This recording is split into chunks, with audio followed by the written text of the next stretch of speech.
aho basigaye banashigikira ugasanga itongo ry'umugabo kanaka ryaragurishijwe ngo abatware niho bari ngo umugore yarigurishije ashigikiwe n'abatware. Mwebwe mwarabonye itongo ry'umuryango rigurishwa n'umugore? Nimubona neza yuko ibi bintu muri kazoza bizotuma haba izindi ntambamye? Mbega waguze yoja akaryama ngo yaguze n'umugore, aho naho babanje komora umugabo bakomoka bagasigara babitunganya gutyo. Nkongera nkanavunira akagohe ubutungane, kuko hari abagore biza amayeri. Umugabo yaragiye gupagasa kubera intambara barimwo murazi, baba batakivugana cyane. Umugore agaca agenda akamenyesha ubutungane yuko umugabo yapfuye, bomuha uburenganzira bwose bwo gutunganya iby'urugo, kugira ngo nibaheza kumuha ubwo burenganzira atagurisha iby'urugo. Dufise amadosiye mwenaye aho umugabo yagiye abona mu binyamakuru vya leta bavuga ko umugabo yapfuye kandi ahari.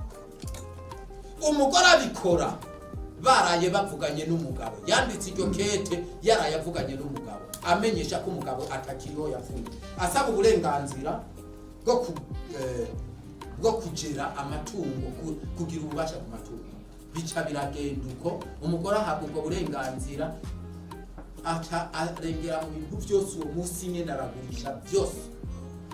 Murumva izo tactique bariko barakoresha, mubimenye bagabo, mube maso. Hari systeme nyinshi ziriko ziratuma abagore muri iyi si bashaka gutunga batarushimye.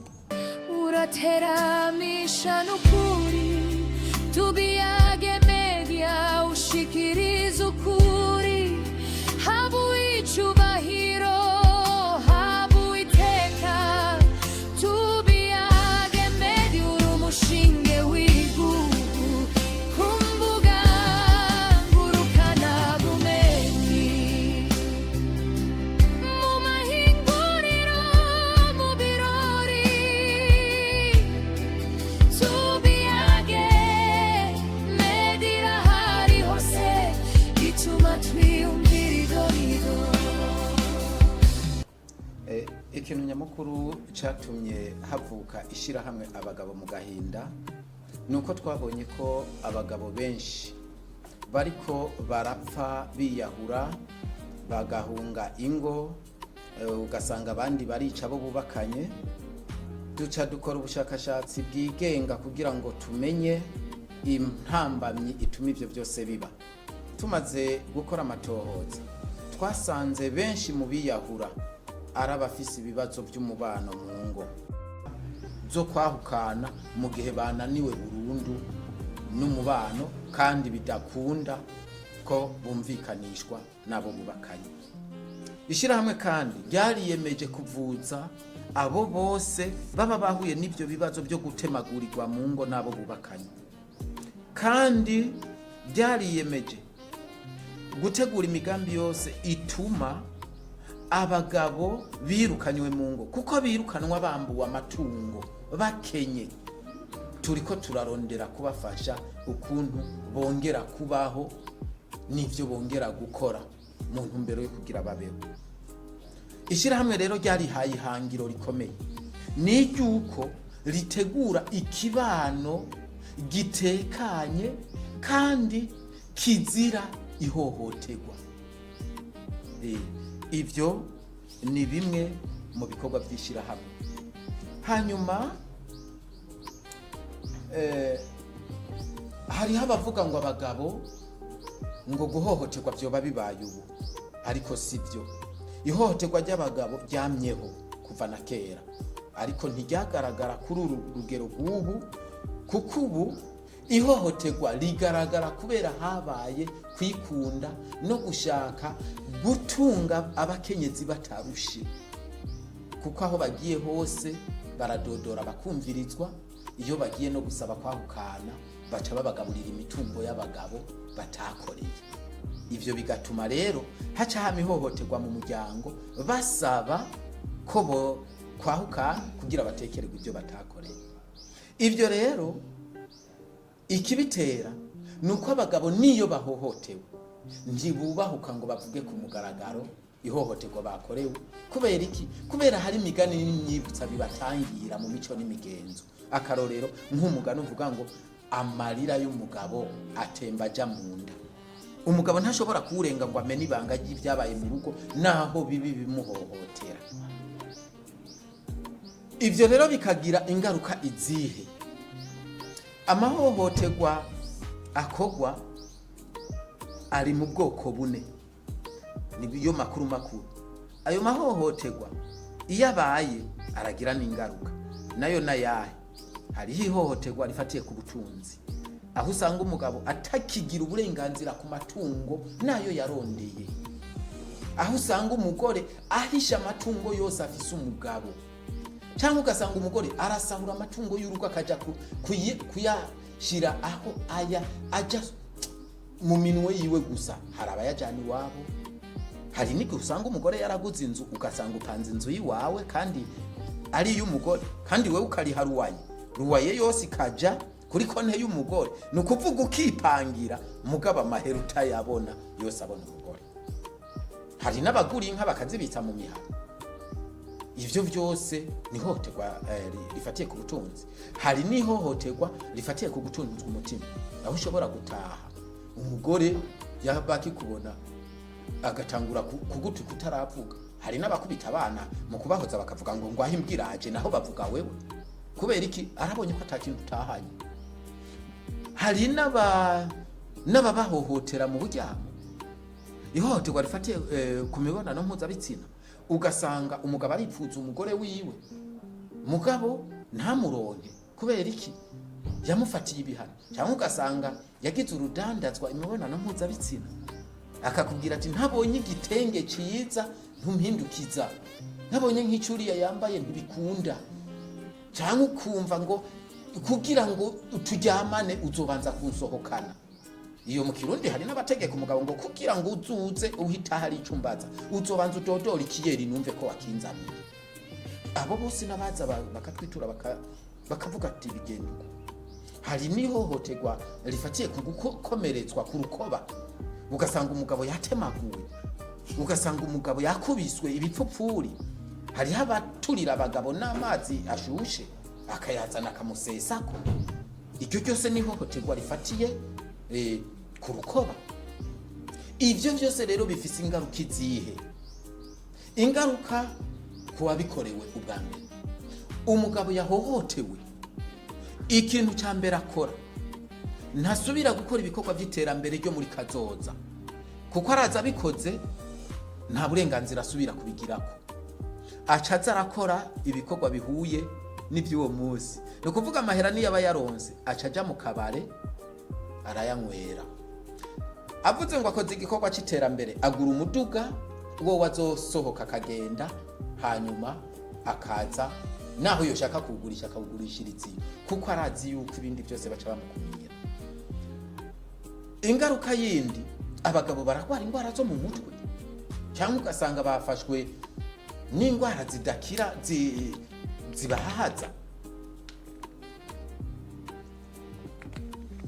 Ivyo byose rero bituma umugabo ahungabana. Hari n'abatagira ukwihangana. Muri zangaruka ugasanga yishubo babana, muri zangaruka ugasanga bimunaniye kubifatirako akiyahura, muri zangaruka ugasanga afise umutima woroshe agatekera uduhuza agatekera komo kagahunga. Izo ni ingaruka ziterwa nuko uwo mugabo abayeho mu ihohoterwa. Hari ingaruka ku muryango. Abana umugabo ntashobora kongera kubarihira amashuri, avuga ati nakare murandiye. Umugabo ntashobora kongera gusuma, avuga ati none ubundi ho nsuma ngo mungaburire. Ugasanga ntakijya muhira. Ugasanga umugabo ntagitegura imigambi yotuma urugo ruzotera imbere. Izo zose ni ingaruka ku muryango. Hari rero ni ingaruka ku gihugu. Ugasanga umugabo ntagikora ibikorwa by'iterambere bituma igihugu kironkako ku bikorwa yakoze. Ugasanga ntakidandaza, kandi akidandaza igihugu cyaragenda gutoza amatagisi ku bidandazwa byiwe. Ugasanga umugabo ntacorora, agishora amata barariha ikori. ugasanga umugabo ntakigura inzu kuko azi neza niyagura inzu abana ntazoyiba bazoca bayimuganzako. Ugasanga umugabo ntakigura amatongo, gutyo n'igihugu kikahahombera. Ugasanga indero y'abana yarasubiye inyuma. Kugira rero igihugu gitekane, gitunge, kigera ku mbono kazoza, nuko imiryango yonyene ibanza ikagera ku mbono kazoza mu muhira. Imiryango igatera imbere, igatunganirwa, umutekano ntihaba induru za buri munsi, kuko usibye yuko induru za buri munsi zihagarika n'ababanyi bakama mu ruhagarara rwo gutabara, rwo kujya kubumviriza ngo babuzurize. Ivyo byose bigahagarika abakozi b'igihugu bari gukora ibyinjiriza igihugu. Ugasanga biriwe mu matiku yo gutabara abantu baraye baragwana aho kujya gukora ibikorwa by'igihugu. Abagabo baraye muri iyo situation y'intambara muhira mu biro agezeyo, wewe ugiye kumwitura kugira ngo mva mu maso, ubwa mbere ho ibyo uvuga ntavyumva, ariko arasinzira irya atasinziriye mu ijoro. Niyo batari ko arasinzira naho, ariko ariyumvira yaza gutaha ku mugoroba mu gihe cyo byamwangiye ko ataha. Ivyo byose ni ingaruka. Ati mbega none ati hokogwa iki kugira ngo ivyo tubituze burundu? Hari ivyo kokwa byinshi. Ibijanye n'imico n'imigenzo byohinyanywa ku buryo ivy'imico n'imigenzo bijamwo ibishobora kuba bitanga contribution kwiyubakwa ry'igihugu. Ibijanye n'amategeko, amategeko yohinyanyugwa ku buryo ibivugwa muri ayo mategeko biza vyuzuriza abagore n'abagabo kugira ngo ntihagire uwama ariko araturugo ahunga. Ibijanye n'abatware, hariho abatware bagoba nizo baragiye, ugasanga nyarucari kubera afise umugore mwiza canke afise umugore vyoroshe ko avugana na kanaka bakamumutwara izuba riva, bitwaje ko ari umutware canke mufise ku burenganzira canke ko afise ubutunzi amuha. Ivyo byose bikaba intambamyi ku rugo. Hariho n'ibijanye n'ubutungane, hari amategeko mu butungane yaka uburenganzira umugabo, aho usanga ngo iyi ngingo ngo irafashwe ngo kandi ngo ikija mu ngiro ubwo nyene.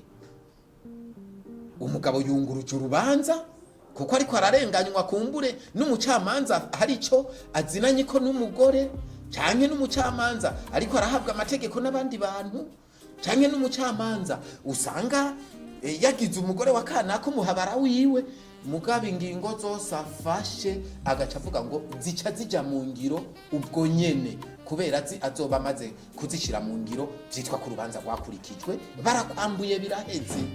Ivyo no mu gutungane hoba no guhana abacamanza bameze uko batubahiriza ingingo z'ubutungane, batubahiriza amategeko y'ubutungane, nabo hakaboneka ibihano, hakareka kwama hariko haravugwa ngo ivyabaye ngo nikosa ry'akazi. Kijya kintu kiratuma hari abakora amakosa byitwa ngo hakozwe ikosa ry'akazi, akabihiri kabibona ngo bizoca byitwa ikosa ry'akazi. Hari rero ivyishirahamwe abagabo mu gahinda risaba leta kugira ngo tubone ko ikibano gitekanye kandi giteye imbere. Icambere, ishirahamwe rirasaba umunsi wahariwe abagabo ko wohimbazwa vuba bwangu kugira ngo abagabo baronke uko baserura amabi bakorerwa, baronka aho bavugira kandi bubahuke bayavuge. Ubwa kabiri, gukuraho ingingo zose zituma umugore atekererwa iyo asabye kwahukana, kuko ibyo biri mu bituma abagore baca basaba kwahukana buri gihe, kuko bazi baca bagabuza amatungo batarondeye.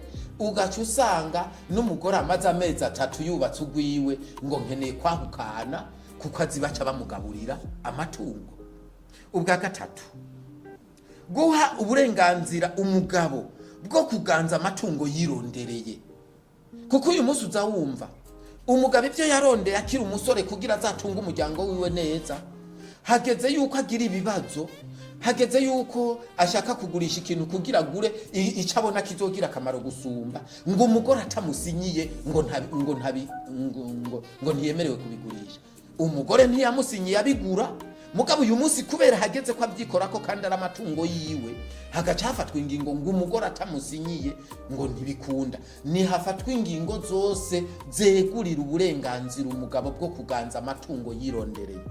Ndashima cyane ko ubushikiranganji bw'intwaro yo hagati buriko burahinyanyura itegeko rigenga ingo n'abantu, kiri mu byo twasabye ku munsi wa 4 mu nama y'ingozi, kandi turabona ko umuti wacu uzoboneka. Ubwa 4, leta yocungera neza amwe mu marorerwa akorwa na bamwe mu nzego z'ubutungane. Nari nakivuze ko ariko kubera ko bayakora bitwaje ngo n'amakosa y'akazi, leta niyikwiye kubigenzura rero ikaraba ayo makosa akorwa abayakoze bakayahanirwa. Ubwa 5, leta yokora ibishoboka byose igashiraho ibipimo bikenewe kandi ku buntu. No kuvuga ibipimo by'abagirizwa viole n'ibipimo by'abagirizwa ADN, kuko uyu munsi tubona ko hari abagabo benshi bapfunzwe bagirizwa viole n'abasore naho ari urwanko rwo mu muryango, babyagirijwe n'abakobwa batigeze banabonana kubera bazi ko baca baja gupima umukobwa cyangwa umugore, akagenda akabikora n'ubundi muntu, agacaza gafata wewe musanzwe mufitanye amatati ngo utampaye amafaranga cyangwa bishira mu butungane uje gupfungwa. N'imiryango yaravyinjiyemo, aho imiryango isigaye igira urudandazwa abana babo, ati genda umwagirize viole nataduha amafaranga tumutwara mu butungane, hava atinya gupfungwa aca bikora uko. Muri ico gihe rero hoboneka igipimo gipima abagabo n'abasore kugira ngo biboneke koko ko babikoranye n'uwo muntu, hanyuma umuntu ahanirwe icyaha yakoze. Imiryango myinshi uyu munsi reza abana batayikomokamo, aho usanga umugore yaraguciye inyuma akabyarana n'abandi bagabo, akaba ari we wandikisha. Ari naco gituma mu miryango mubona hadutse ikiroberi, kuko umwana utavyaye ategerezwa kuguma muhanganye, zuwi wawe n'amaraso adahura, hacaba ikiroberi. Ibyo rero byotuma haba ADN ku buntu, uwiketse wese yuko bamuciye inyuma agakoresha ADN akandikisha uwo mwana azi neza yuko akomoka mu uwo muryango. Ibyo bizotuma abakenyezi baca inyuma abagabo babitinya, kuko bazi yuko hazocakorwa ADN. Kandi si ku bakenyezi gusa, bizotuma n'abagabo bataja guca inyuma abakenyezi babo ku bandi bagore, kuko bazi bizoca bibafata ADN kazana wa mwana. Ubwa 6, ikibazo kijanye n'amabanki n'amashirahamwe atanga ingurane. Turazi neza ko abagabo baja gusaba ideni babatuma abagore babo ti ataje gusinya ntaryo tuguha, mugabo abagore bafise amabanki baronkamwe ingurane batarinze kubatuma abagabo, bakaronka amashirahamwe batoramwe ingurane batarinze kubatuma abagabo. Ibi ni navyo biriko biratuma imitungo y'imiryango ifatwa ku madeni yatswe n'abagore abagabo batabizi, bigatuma uwo mugore iyo yajanye ayo mahera ntahuzi, ivyo yayakoresheje ntavyuzi, yahomba bakaza gufata imitungo. Ayo mabanki yoshiraho amategeko adahingurana umukenyezi adasinyiwe n'umugabo wiwe, kugira ngo umugabo amenye ayo mafaranga yatswe akangana, amenye umugambi yateguriwe, amenye yagiye gukora, amenye n'icyo agiye gukora. Gutyo bizotuma ayo mafaranga niyahomba canke akabura, bizotuma bari hiryo deni nk'umuryango, ariko bazi ko ayo mafaranga yari yasabwe n'umuryango. Ivyo byofasha cyane kugira ngo ikibano gitekane. Ni muri iyo ntumbero nyene dusaba leta ko, kubera ko tubona ko amategeko yose yanditse avuga ku bijanye n'ihohoterwa canke yahana ibijanye n'ihohoterwa, yose yanditse avuga ngo ihohoterwa rifatiye ku gitsina rikorerwa abakenyezi. Turasaba yuko nibaba batokongerako n'abagabo nibakure kwako kajambo rikorerwa abakenyezi, kuko ricari baha intege zo guhohotera abagabo bitwaje ko abagabo batazorenganurwa atategeko ribavugira. Ngibyo ibyo dusaba leta vuba na bwangu kugira ngo abagabo bashobore kuruhuka. Mu bisanzwe nkuko hari abagore b'igito, hariho n'abagabo b'igito. Ugasanga umugabo arakora ibi na biriya, ariko umuti si vengeance, umuti ni ikiyago mu rugo. Icyo dusaba leta, yotegura ibiyago hagati y'abubakanye n'abatarubaka bari mu mugambi wo kubakana, ikongera igatunganya umugoroba w'ikiyago ku ngo. Nyamba kizotunganywa ku mutumba, nyamba bazoshinga mu gacimbiri, mugabo hakaboneka umugoroba w'impanuro, naho hoba rimwe mu kwezi hakaba impanuro zijanye n'iby'umubano, kugira ngo bereke bongere bahanure imiryango. Iyo umugabo rero byashitse bikagenda gutyo, uwo mukenyezi akaja kwigwanirira kubera umugabo yakoze amakosa, ntiyigwanirira mu kumuhohotera, yigwanirira mu kwitura intwaro, mu kwitura ubutungane, canke mu kwitura amashirahamwe asanzwe agwanya iby'ihohoterwa, kugira bashobore gushika guhanura, babereke inyifata ibereye. Nibyo mbona bokora.